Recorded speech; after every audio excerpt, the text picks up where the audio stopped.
Dinozavrlar qanaqa qilib yo'q bo'lib ketgan, nima deb o'ylaysizlar? Aynan mana shu yerdan boshlangan. Katta asteroid mana shu hududga urilgan. Ya'ni Amerika Qo'shma Shtatlari kartasini bilasizlar. Pastida Meksika, mana bu qismi Meksika bo'ladigan bo'lsa, biz hozir aynan mana shu burchakdamiz, Kankundamiz.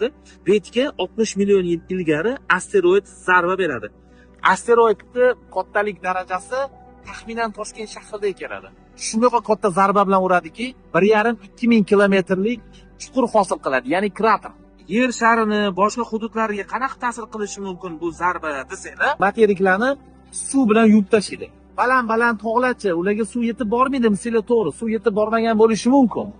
Lekin zarba kuchligidan juda ham katta massa chang osmonga ko'tariladi. Bu changning bitta yomon tomoni bor. Butun yer yuzini katta chang qoplaydi va million yillar davomida o'sha chang tarqamaydi. Chang shunchalik qalin bo'ladiki, quyosh tushmaydi. Yer yuzida faqat zulmat bo'ladi. Bu muzlik davrini keltirib chiqargan. Yer yuzida hamma narsa muzlagan. Qorlarda, teshiklarda tirik qolgan hayvonlarni hisobga olmasa, deyarli katta hayvonlarni hammasi qilib ketgan. Va bir necha million yildan keyin chang to'zon qartagan, quyosh tushishni boshlagan, hayot qaytadan boshlangan. Yer yuzida oldin kemalar bo'lmagan. Lekin inson Afrikada paydo bo'lishini hisoblasak, bir necha ming kilometr uzoqlikdagi Amerikadagi insonlar qanaqa paydo bo'lib qoldi? Mana sizlarga tushuntiraman. Mana shu joyda mana Rossiya bo'ladigan bo'lsa, mana Alaska bo'ladigan bo'lsa, mametlar ham muzlagandan keyin mana shu orqali ham o'tib ketib turgan.